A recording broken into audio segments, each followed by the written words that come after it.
Oh, hello mga kadiskarte. Panibagong araw, panibagong project tayo ngayon. Ito, meron tayo rito na Briggs & Stratton 18 horsepower. Yan. Kalawangin na siya. Pero subukan pa rin nating buhayin.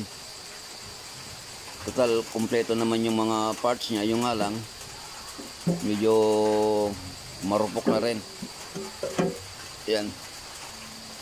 Nabili ko to sa Bote Bakal sa halagang 500. Pero kung ipapakilo natin to, babalik din yung pinambili ko. Binili ko lang to para subukan buhayin, kahit na alam kong alanganin na. Sana samahan nyo ako mga kadiskarte hanggang sa matapos tong video para malaman natin kung ano yung kalalabasan nitong project natin to ngayon. Kilala tong makina na to na kalimitan ginagamit sa mga bangka, yung mga bangkang dimotor. Briggs & Stratton na 18 horsepower. Meron din yung mga 12, 14, tsaka 16. Pero ito 18 horsepower to.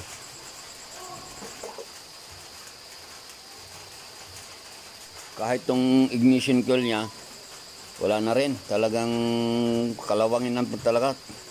Yan, parang namumulaklak na nga rin yung mga gilid-gilid niya. Pero susubukan pa rin natin kung gumagana siya, kung may kuryente pa rin siya. Subukan natin linisan. Kasi nag-research ako sa Lazada nito sa online. Yung pang 18 horsepower, mahigit 4,000 yung presyo niya pagka yung bago. Tapos yung 12 horsepower, mas mura na.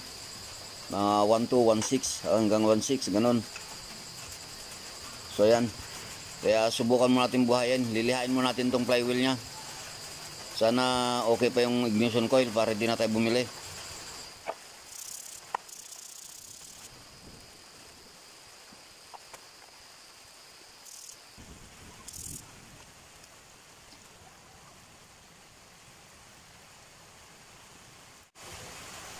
So yan, okay na siya, malinis na. Pero wala rin siyang compression. Mahina. Tanggalin mo natin itong spark plug para masubukan natin ignition coil kung okay pa.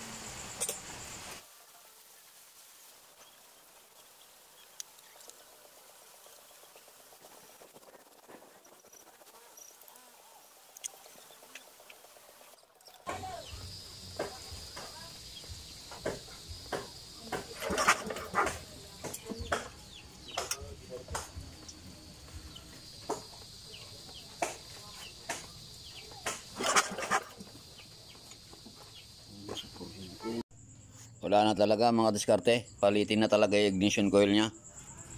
Kaya maghahanap tayo. Pero hindi tayo bibili ng brand new. Maghahanap tayo sa mga junk shop. Baka sakaling meron tayo makita na ganitong modelo rin. Ang gagawin natin ngayon, i-check natin yung valve niya. Bakit wala siyang compression. Kailangang i-grind. Buksan mo natin ng cylinder head niya para makita natin kung okay pa yung piston tsaka yung mga valve nya.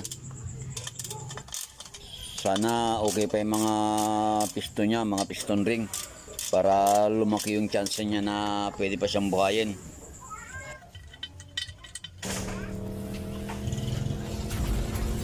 So okay pa, good pa tong piston nya, wala pang uga.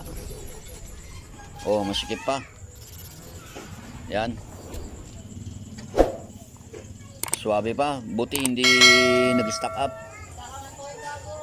Ang problema, itong intake valve nya ayaw nang bumaba. Ito yung nag-stack up, nag-stick. Kailangan nating baklasin tong valve nya, tapos diretso grind na.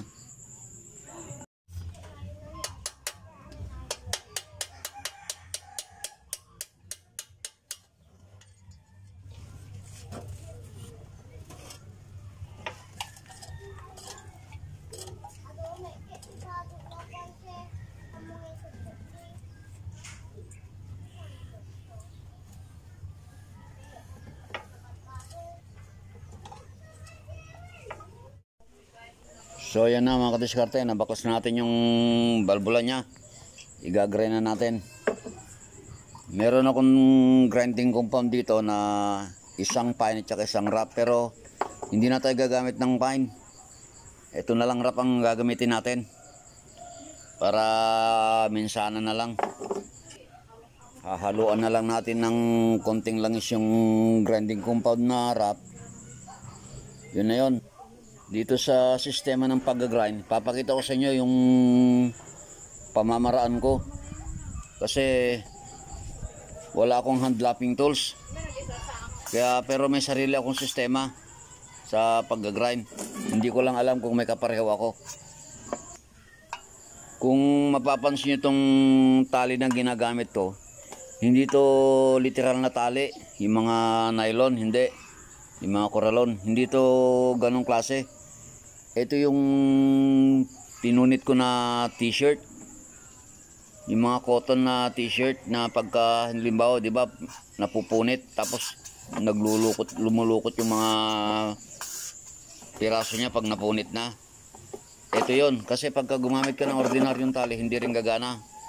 Pero yung tela na yung cotton, kahit na medyo basa siya ng langis, okay lang, kumakapit siya. Ito na yung pinakamadali para sa akin. Kung wala rin lang kayong hand lapping tools, ito na yung pinakamaganda. Itong sistema kong to, single rotation lang to. Mas maganda kasi yung bawat ikot, angat, ikot, ganon, para talagang kumakapit yung grinding compound. Nahahasa siya talaga.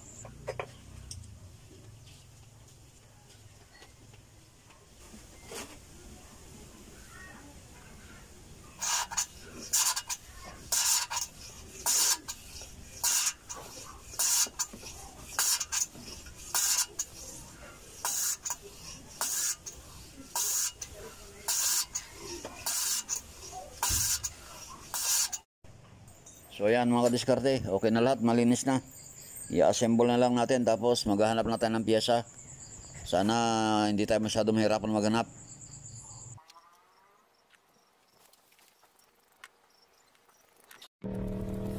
So ayan na mga kadiskarte. Bali hindi na gumagana tong karburador niya, sira na rin. Kaya subukan nating palitan ng ibang karburador. Ito galing to sa Euro 100. Yan, ito ilalagay natin dito ngayon. Sana umobra siya. Yan, magko-convert tayo. Aalisin natin tong manifold niyang to. At ito na isasalpak natin, itong karburador ng Euro. Yan, kasi talagang wala na to. Bale, nakakita na rin ako ng ignition coil yan.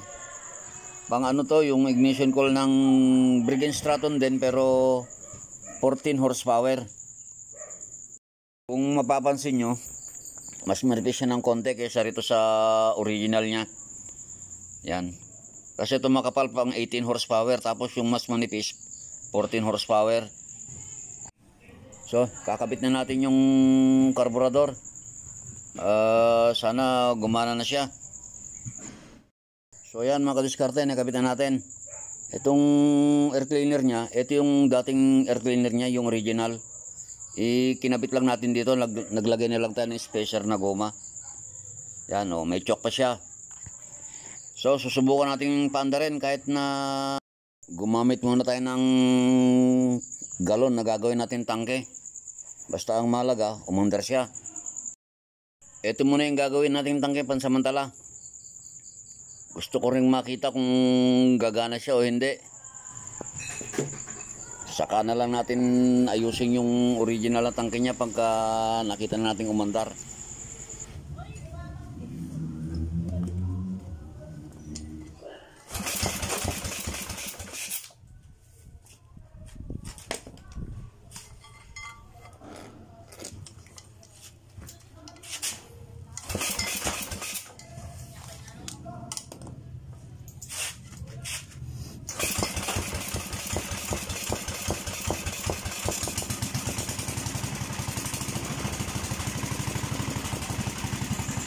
So ayan, nakita nyo na mga kadiskarte. Ang ganda ng andar niya. So, sana nagustuhan nyo yung video natin ngayon. At kung pwede lang po, paki-subscribe na po yung aking channel. Paki-pindot na rin yung bell notification para lagi kang update sa mga susunod pa nating mga videos. So, hanggang dito na lang. At maraming salamat. Bye bye, God bless. At mabuhay po kayo.